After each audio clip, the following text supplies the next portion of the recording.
뉴욕 증시 분위기 둘러보고 우리장 전망해 보도록 하겠습니다. 오늘은 디멘전 투자자문의 송재경 대표와 함께 애프터월과 함께 해보시죠. 안녕하세요. 안녕하세요. 네, 뉴욕 증시는 계속해서 믿을 건 실적이다 하고 달려가는 분위기네요. 네, 말씀 주신 대로 지난주에 이제 애플까지 해서 M7 중에 5개 기업이 실적 발표를 했습니다. 네. 그리고 다행스럽게 다 예상치들은 다 뛰어넘었고요. 그다음에 향후 전망치도 뭐 그렇게 나쁘진 않았던 것 같은데 다만 이제 반응들이 좀 완전히 엇갈리고 달라졌습니다.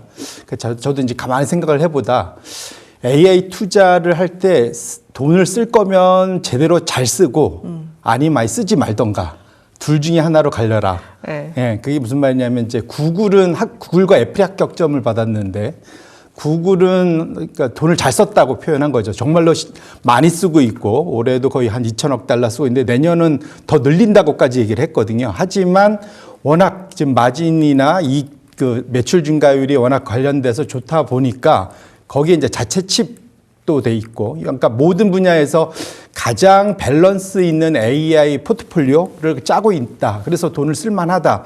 너는 돈 쓰는 만큼 돈을 더 벌겠구나라는 합격점을 받았고요. 반면에 애플은 거꾸로 돈을 안 써서 합격점을 받았습니다. 그러니까 무슨 말이냐면 AI 경쟁은 남들을 시키고 나는 엔드딴 결국 고객을 내가 소비자를 잡고 있어서 무슨 AI를 개발하든 날 통하게 할 거야. 이제 이거에 대한 합격점을 받았다.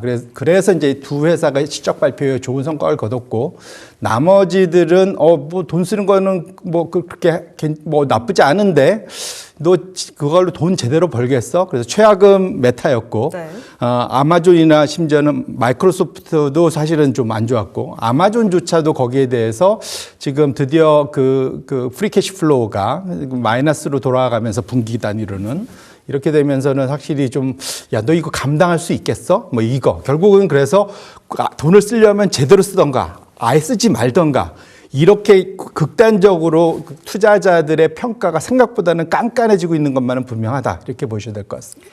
깐깐하지만 뭐 어쨌든 간 돈을 잘 쓰는 기업들, 똑똑하게 쓰는 기업에 대해서는 긍정적인 분석들이 나오고 주가도 유지가 되는 모습들 나타나고 있습니다. 그래서 지수 자체는 사상 최고치를 달려가고 있기는 한데 우리가 좀 체크해 볼 것들이 있습니다. 첫 번째로는 이란 보도록 하겠습니다. 뭐 되는 것 같기도 하고 안 되는 것 같기도 한 상황에서 유가가 빠지기는 하는데 어쨌든 $100 위를 계속해서 유지를 하고 있습니다. UAE도 지금 오펙에서 뭐 제외가 됐다 뭐 이래저래 이야기가 많긴 한데 어쨌든 간 이란이 풀리긴 풀려야 되는 상황이잖아요. 맞습니다. 미국 입장에서. 근데 네. 뭔가 지금 안 보이는 느낌이에요. 예, 말씀 주신 대로 지난 주말 동안 섬뜩한 보고서들이 꽤 나왔습니다. 뭐 JP모건이나 뭐 이런 대로 결론적으로는 뭐냐면 그게 딱 그 제목이 제일 어울리는 것 같아요. 현재 상황에 대해서 더 이코노미스트의 주말판 보시면 오일 마켓은 라라랜드에 있다. 이런 표현을 했습니다. 그래서 그 유조선이 이렇게 라라랜드에 떠 있는 이제 그런 표지를 썼는데 이게 무슨 말이냐면 라라랜드가 아마 영화 보신 분들은 아시겠지만 기본적으로 이제 약간 이상향 모든 것이 나의 뜻대로 이루어지는 하지만 현실은 아닌 거죠. 그래서 지금 오일 마켓 자체를 평가할 때 현재 특히 이제 정확히는 선물 시장이죠. 현물 시장이 아닌 선물 오일 마켓에 대해서는 지금 뭐랄까 잘 다 해결될 거야라는 가격대를 만들고 있어서 현실을 반영하지 못하고 있다라는 얘기하고 있고요. JP모건도 비슷한 얘기를 하고 있습니다. 그래서 현재 우리가 예상 밖으로 잘 버티고 있는 것은 기존의 유가가 적당한 게 아니고 재고 그 사이에 이 전쟁 직전의 재고가 과하게 많이 쌓여 있었다. 뭐냐면 이게 일어날 것 같으니까 미리 수출을 해상에다 미리 뿌려놓은 게 첫 번째 많았고 그 다음에 또 중국이나 러시아에 대한 이제 제재 뭐 이런 이슈들 때문에 미리미리 땡겨놓은 것들이 있어서 그거를 지금 조금씩 빼먹고 있는데 그것이 5월 정도 말 되고 6월 초 되면 사실상 바닥이다 완전히. 그러면 하루에 13%씩 지금 원유가 부족한데 그 더 이코노미스트의 분석에 의하면 거기 전문가의 이코노미스트에 의하면 현재 13%를 그러니까 소위 이론적으로 수급과 균형을 맞추려면 이 가격이 현재 13%가 없는데도 유지되려면 적어도 170달러 이상. 그게 미니멈입니다. 그래서 그 위는 완전히 뚫렸다는 거예요. 그래서 거기서 뭐라 했냐면 레인지가 460달러까지. 460달러요? 네. 그러니까 그게 무슨 말이냐면 13%를 모든 사람이 상관없이 난 다 써야 되겠어. 이러면 이제 근데 사실 그럴 일은 없잖아요. 그럼 가다가 이제 꺾이겠죠. 사람들이 포기하고 돈 없으면. 그래서 그래도 적어도 이것이 해소되려면 수급이 맞으려면 한 167달러, 170달러는 넘어야 된다라는 얘기를 하면서 저도 깜짝 놀랐거든요. 네. 그래서 그만큼 지금 우리가 약간 지금 그 사이에 쌓여있던 재고를 쓰면서 우리가 뭐랄까요. 너무 좀 안일해졌다고 해야 될까요? 그리고 어쨌든 해결될 거다. 그래서 지금 5월 한 달이 상당히 좀 중요한 기간이 됐고요. 뒤로 갈수록 이것에 대한 만일 그 사이에도 뭔가 해결책이 안 보인다면 시장은 생각보다는 지금은 실적으로 잘 가고 있지만 뒤로 갈수록 거기에 대한 부담감을 본격적으로 느낄 수 있을 거다. 그런 측면에서 우리 투자자분들이 5월 한 달을 실적 장세를 좀 대응은 하시되 거기에 대한 긴장감도 너무 내려놓으면 안 되겠다. 이렇게 말씀드립니다. 거기다가 전쟁 권한법에 따르면 지금 뭐 그걸 법을 해석을 어떻게 하느냐에 따라서 다르기는 한데 어쨌든 간 이제 2월 말을 기준으로 보면 사실 전쟁 더 이상은 못하는 상황에 들어가게 되거든요. 이래저래 참 어렵게 지나갈 수 있는 5월이라는 점, 유가도 계속해서 우리가 체크해야 된다는 거 함께 보도록 하겠습니다. 그래서 경제 지표를 더 민감하게 보게 되는 것 같아요. 이번 주에는 고용 지표들이 많이 나옵니다. 5월 5일에는 쫄트, 5월 8일에는 미국의 고용 보고서가 발표가 되는데 고용은 일단은 문제는 없잖아요. 아직까지는. 네. 이거 어떻게 봐야 될까요? 일차적으로 뭐 말씀 주신 대로 지난 3월 달 고용이 상당히 잘 나왔었죠. 이제 그 워낙 이제 1, 2월 달에 안 좋았던 것들을 상당히 그러니까 소위 그 리커버 하면서 3월 달은 예상 밖으로 상당한 강세가 나타났었는데 4월 달은 그래서 아마 밸런스를 어느 정도 맞추지 않을까 싶은 생각이고요. 고용 지표의 현재에 대한 어찌 보면은 그 앞에 바로미터 뭐 이런 걸 미리 이제 볼 수 있는 것이 두 가지 정도 있을 것 같은데 지난주에 발표됐던 ISM 제조업 PMI였습니다. 그 안에 제조업 PMI는 여전히 50대 이상으로 이제 확장 국면에서 나쁘진 않았는데 그 안에 세부 지표를 보면은 물가는 소위 그 프라이스 페이드 결국은 지불 가격 그러니까 뭔가를 사올 때 돈을 내는 거죠 기업이. 그거는 84를 넘어가면서 역대 최고, 거의 과거의 최고 수준까지 지금 올라가면서 물가 부담을 기업들이 느낀 게 확인이 됐고요. 그 안에 고용도 있습니다. 네. 고용이 아마 제 기억에 48대인가? 그래서 50 아래로 내려갔어요. 맞아요. 그래서 수축 국면에 들어가면서 확실히 고용이 좀 약화됐구나라는 걸 확인할 수 있고 이번 주 화요일인가요? 그 ISM 서비스업 PMI가 나옵니다. 그것은 이제 미국의 실제로는 미국 70% 경제를 먹여 살리는 서비스 분야의 분위기를 파악할 수 있어서 결국은 소비가 잘 되고 있는지 관련된 물가 부담은 없는지 고용은 유지되고 있는지를 다 체크할 수 있습니다. 그걸 보고 금요일 날 소위 비노 고용을 보신다면 현재도 중요하지만 앞으로의 분위기를 볼 수 있어서 이번 주 ISM 서비스 PMI 상당히 중요하다 이렇게 말씀드리겠습니다. 지표들 좀 잘 챙겨야 될 것 같습니다. 특히나 우리가 또 화요일 하루를 쉬기 때문에 지표들 놓칠 수 있거든요. 함께 좀 보시죠. 그런 가운데 지금 연방검찰 쪽에서 파월 의장 수사 끝내지 않을 것 같은 분위기가 되더라고요. 근데 이렇게 되면 파월 의장은 더더욱이 이사직을 더 유지하고 싶을 것 같거든요. 이거 뭐 어떻게 좀 뉴스를 해석해야 될까요? 그러니까 저희 아마 제가 파월이면 약간 자괴감 들 것 같아요.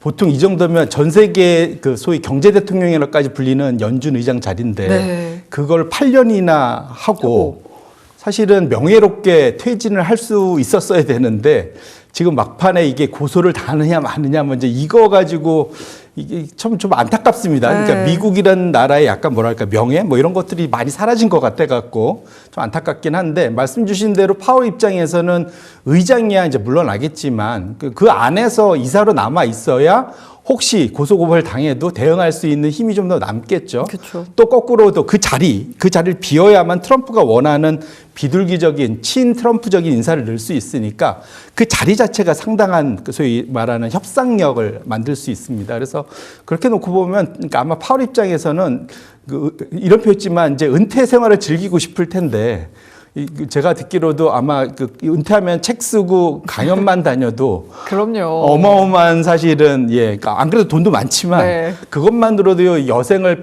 상당히 뭐랄까 풍요롭게 대접받으면 살 수 있는 상황에서 상당히 지금 난관에 봉착한 건 맞습니다. 그래서 트럼프 대통령이 워낙 뒤끝 장렬인 상황이라서 그러니까 어쨌든 트럼프 대통령과 이게 협상이 마무리가 돼야 그 자리에서 나오지 않을까 저렇게 생각하고 있습니다. 제가 지금 방금 찾아보니까요. 파월 의장의 이사로서의 임기는 28년까지라고 합니다. 그 1월까지입니다. 네, 28년 1월까지라고 하니까 굳이 그만둬야 할 이유를 별로 못 느끼게 될 것이고 그렇게 된다면 그렇게 트럼프 대통령이 이야기하는 그 금리 인하에는 약간의 제동이 걸릴 수 있다라는 점 함께 보도록 하겠습니다.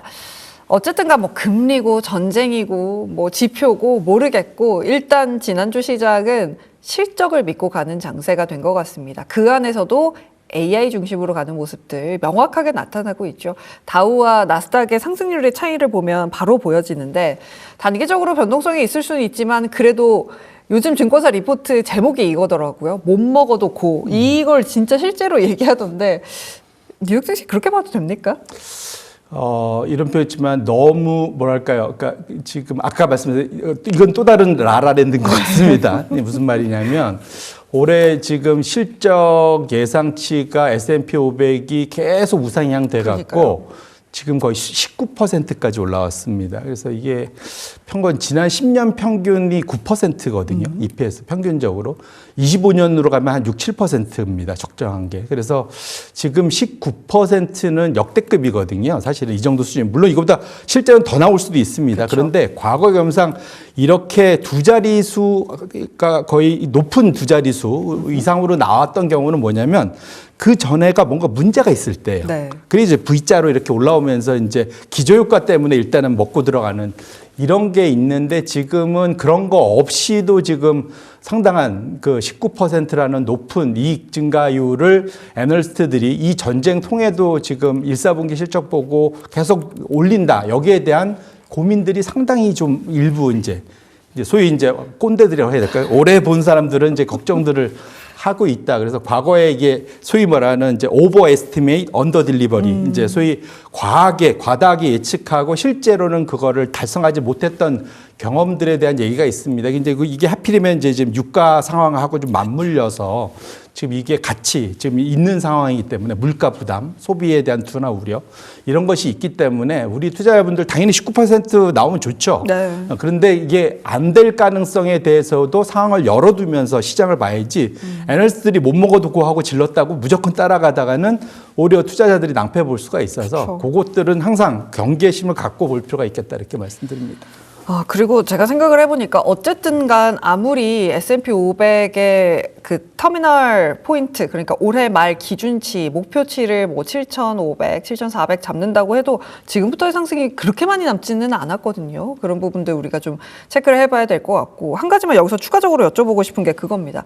상승 종목 수가 굉장히 적게 계속해서 올라가고 있잖아요. 근데 이게 끝까지 지속되기는 어려울 거란 말이죠. 이 끝은 어떻게 될까요? 1차적으로는 그러니까 결국 이게 다 보면은 지금 이번에 이익이 대폭적으로 잘 나오는 건 다 AI로부터 수혜를 받는. 그렇죠. 이게 지금 원래 연초 그 중까지만 해도 작년 이제 9월 이후에 AI 투자 경쟁이 보이면서 이번에 M4들의 투자가 대략 6천억 달러라고 생각을 했는데 이번에 다시 재합계해 보니까 7천억 달러. 우리나라 돈으로 1,000조 원입니다. 네. 거기서 돈이 물 밀듯이 물 쓰듯이 쓰다 보니까 그와 관련된 수혜들이 지금 엄청난 지금 이익 증가로 나타나고 있어서 반도체, 전력기기, 냉각, 뭐 에너지 관련된 거 뭐 심지어 그래서 우리나라 조선 터빈까지 거기에 다 딸려 들어가면서 지금 AI 투자 공격적인 투자, 사생결단 투자발 그러한 수혜들을 좀 보고 있는 건데 그 외에 나머지들은 생각보다는 지금 안 나오는 것들이 꽤 많습니다, 사실은. 네. 그래서 지금 상당히 좀 좁혀 있다라는 것은 분명하고요.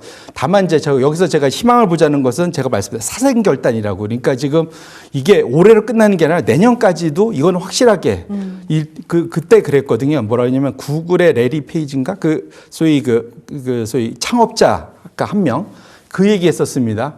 이 AI 경쟁에서 밀리느니 그냥 차라리 우리 회사 파산할 거야. 아, 그렇죠. 예, 그 얘기까지였습니다. 그만큼 제가 이게 농담이라 진짜 사생결단을 하고 있는 거거든요. 그래서 이게 사생결단을 하면 부자 3대 간다고 이게 지금 돈들이 쌓여 있어서 내년 정도까지는 이것이 있는데 다만 이제 기울기가 둔화되겠죠. 네. 그래서 내년 정도는 대략 지금까지 한 7, 80% 성장해서 내년에 가면 30% 언더로 좀 내려올 것 같아서 그렇게 보면 올해 4, 4분기 쭉 가다 보면 여기에 대한 수혜가 생각보다는 결국 주가는 기울기의 함수지 않습니까? 그렇죠.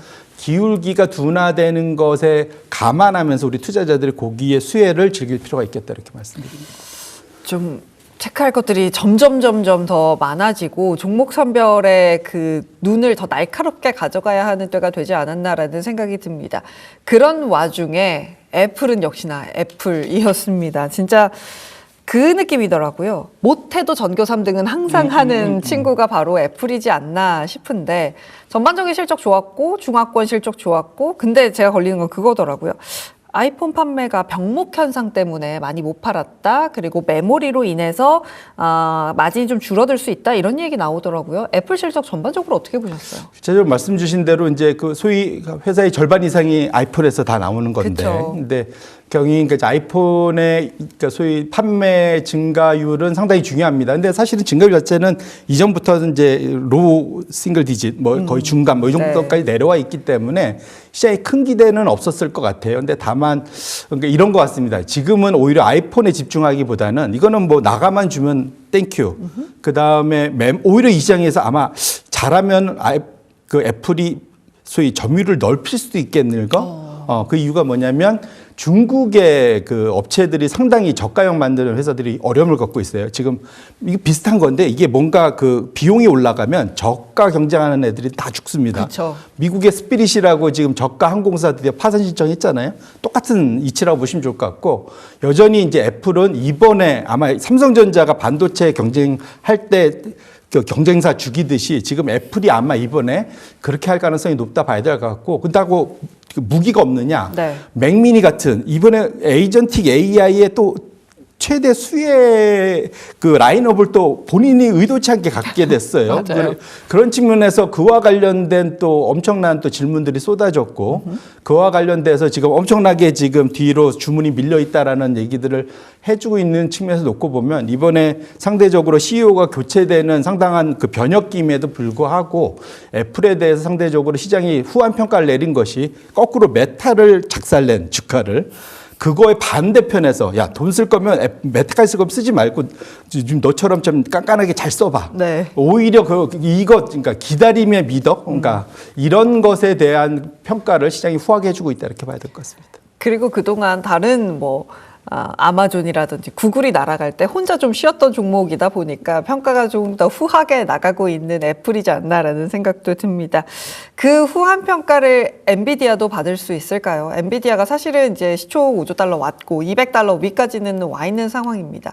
5월 20일 실적 발표를 기대하고 있는 것 같은데 저는 그 생각이 들어요. 엔비디아가 실적 발표한다고 오를까? 오히려 거기서 얘기하는 다른 섹터들이 오르지 않을까라는 생각은 저만 하는 걸까요? 어떻게 보세요? 말씀 주신 대로 지금 이제 고민들이 그러니까 이런 것 같습니다. 그러니까 무슨 말이냐면 이제 5월 지나면 이제 6월 들어가잖아요. 네.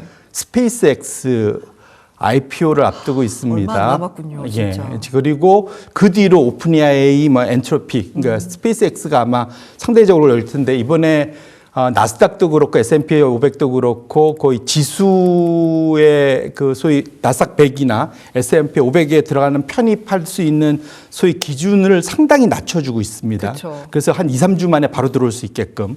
이렇게 하다 보면은 기본적으로 엄청나게 지금 많은 돈들이 그 ETF나 이런 벤치마크를 쫓아다니는데 그러다 보면은 스페이스X가 들어오면 최대 피해를 누가 볼 거냐.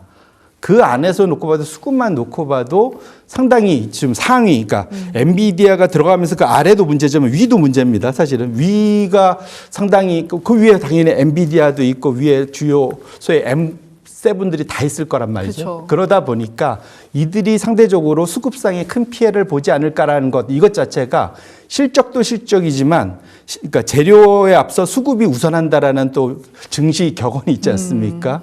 그렇게 놓고 보면 최근 한 향후 2, 3개월은 그 M7 안에 있는 종목들, 테슬라는 그 아래쪽에 있으니까 뭐 어차피 둘이 비슷하게 간다고 피시면 그 빼면 나머지 종목들은 확실히 스페이스X의 그 IPO 수급에 큰 영향을 받을 가능성이 높다 이렇게 보시면 될 것 같습니다. 중요한 포인트입니다. 제가 잊고 있었는데 벌써 6월이군요. 스페이스X의 상장이 얼마 남지 않았기 때문에 실적도 실적이지만 수급적인 모멘텀이 어떻게 갈 것인가 함께 좀 보도록 하겠습니다.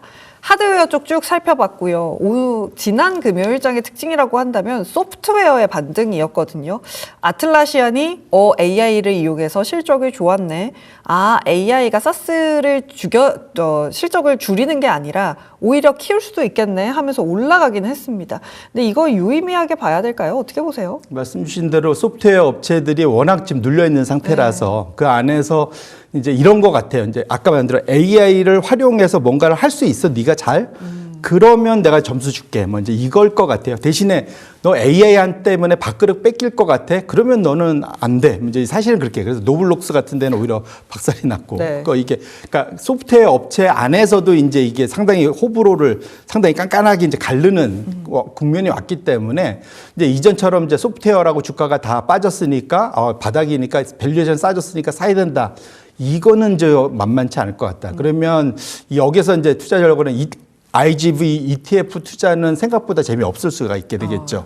왜냐하면 이건 통으로 다 들어가 있으니까. 그래서 그 안에서 선별적으로 투자를 하는 방식으로 좀 빼내야 되는 이제 그런 아까 말씀드린 대로 이게 선별 작업이 이제 소프트웨어 안에서도 상당히 필요해지는 상황인 것만은 분명하다 이렇게 보셔야 될 것 같습니다. 소프트웨어에서 그러면 살아남을 만한 종목들은 뭐가 있을까요? 결국에는 또 오라클 팔란티어밖에 없을까요? 뭐 보안 쪽은 힘들까요? 그러니까 보안도 생각보다는 그래서 조금은 지난주에 좀 낫었죠. 근데 워낙 별짓을 다 하고 있죠. 거기 CEO들이 뭐 자기 돈 들여갖고 뭐 자사주도 사고 뭐 좀 우리 괜찮다라는 거 보여주려고 애를 쓰고 있는데 이런 표현이지만 그러니까 투자자들이 지금 다 불안해하고 있는 거잖아요. AI 때문에. 그래서 맨눈으로 보고 있고 이것이 사실은 해결되려면 시간이 좀 꽤 걸릴 것 같아요. 그렇게 놓고 보면 주가가 이런 표현이지만 이제 박스권 안에서 움직일 가능성이 매우 높지 않을까. 그리고 이제 이전처럼 높은 멀티플을 받기는 상당히 어려운 것만은 분명하다. 이렇게 봐야 될 것 같습니다. 어렵습니다. 그 안에서도 누가 결국에 승자가 될지 함께 보시죠. 이렇게 뉴욕 증시 이야기 쭉 살펴봤고요. 이번 주 우리 장을 좀 볼 텐데 일단 중간에 휴일이 하루가 있어요. 그러다 보니까 좀 거래량, 거래대금 떨어질 가능성, 특히나 아시아 증시가 다 쉬기 때문에 외국인이 어떻게 반응할지도 좀 궁금해집니다. 이번 주 투자 전략 어떻게 세워볼까요? 뭐 어쨌든 말씀 주신 대로 이번 주는 좀 투자자들이 내일 쉬기 때문에 또 뭐랄까 크게 공격적으로 뭘 하기가 좀 부담스러운 상황인 것만은 맞고 또 미국이 이번 주에 또 뭔가 이것저것 이제는 실적도 일부 남았지만 사실은 이제 경제 지표에 조금 더 이제 투자자들이 집중할 수가 있을 것 같습니다. 그래서 이제 소위 실적발 이제 주가 랠리는 어느 정도 약간 이제 약화될 수밖에 없는 상황이고 이제 나머지 이제 현실과 직시하는 상황이 될 수 있어서 지금부터는 투자자들이 약간 눈높이를 낮춰서 시장을 볼 필요가 있지 않을까 개인적으로 그렇게 생각하고 있습니다. 참 이게 눈높이를 낮추고 싶은데 지금부터 한 6% 오르면 7천이거든요. 그래서 욕심이 나는 건 사실입니다만 우리나라만 내일 휴장인 게 아니고 오늘 뭐 일본 그리고 내일 모레 일본, 중국 다 쉬기 때문에 아시아장 전반적으로 좀 슬로우할 가능성에 대해서는 좀 보면서 투자해 보시면 좋을 것 같습니다. 애프터월가 이렇게 정리해 보시죠. 지금까지 디멘던 투자자문의 송재경 대표와 함께했습니다. 고맙습니다. 네. 지금 딜사이트 경제TV 실시간 라이브가 진행 중입니다. 오른쪽 화면 클릭하시고 지금 바로 함께해 주세요.